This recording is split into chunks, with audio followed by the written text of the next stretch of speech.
भंजनगर बार association कार्यालय परिसर में आज गोपालपुर संबलपुर रेल लाइन दाबी नहीं एक बैठक होता। बैठक में बार आसोसिएशन सभापति शैलेन्द्र नारायण साहू अध्यक्षता करथिले। संशोधित डीपीआर को तुरंत कार्यकारी करने, जमी अधिग्रहण कार्य को त्वरान्वित करने, उक्त प्रकल्प बजेट रे पर्याप्त अनुदान व्यवस्था करने बैठक में विशेष भाव दाबी होता। वरिष्ठ आईनजीवी डॉक्टर सुशांत त्रिपाठी बार आसोसिएशन संपादक राजेन्द्र प्रधान कहते स्थानीय विधायक प्रद्युम्न कुमार नायकों को प्रकल्प कार्य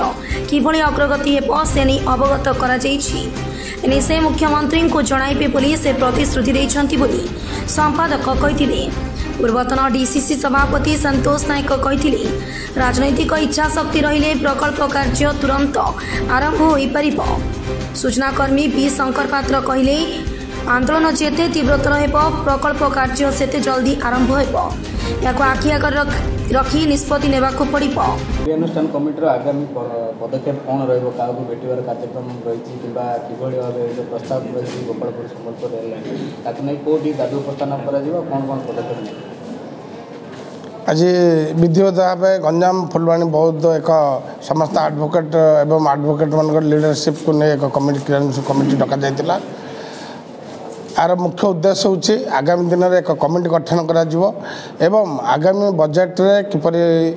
स्टेट गवर्नमेंट जमी अधिकरण सकाशे अर्थर व्यवस्था करेंगे। तत्संगे संगे राज्य सरकार केंद्र सरकार सह कथबार्ता करी सहानुभूतिक परिस्थिति रे जमी प्रथम बजेट रे जो आगामी बजेट 2024-25 रेलवे बजेट हम से बजेट रे आम जो अर्थदान मिनिमम 3-4 हजार कोटी टंका रखिए ताहले यह कार्यकारी होबार संभावना आगू निश्चय बढ़िबो। जदि राज्य सरकार एवं केंद्र सरकार आउपरे किछि प्रकल्प को स्थानित कर रेलवे मंत्री यहाँ स्वतंत्र भाव दृष्टि देते प्रति जोड़ा डीपीआर होता फुलवाणी बाद पड़ता कहते पुणी रेल मंत्री एवं गत 5 दिन तले 21 तारिख दिन यहाँ पुणी फुलवाणी सह जोड़ी पुनर्बार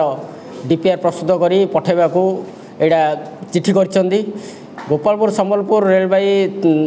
रेल प्रकल्प नूतन रेल प्रकल्प कार्यकारी हेले दीर्घ वर्षर दाबी लोकंर समाप्त हो पार अर्थनैतिक भौगोलिक स्थिति दृष्टि यहाँ दक्षिण को पश्चिम ओडिशा सहित संजोग हो पार जोटा कि दीर्घ दिन दाबी लोकंर यहाँ हो पार बोली गमनागमन सहित सबकिछि माल परिवहन आरंभ करी सबकिछि सुबंदोबस्त हो पार बोली आशा कर।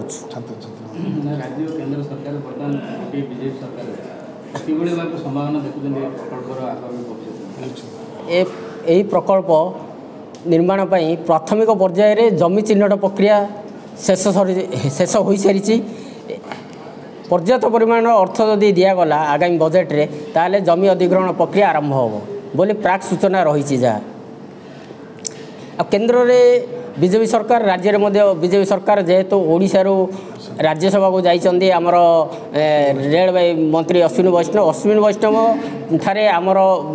बरहमपुर आस्का एमपी आ कंधमाल एमपी आ संबलपुर एमपी ए 4 जन एमपी सहित जोगाजोग करी आमे यथाशीघ्र रेल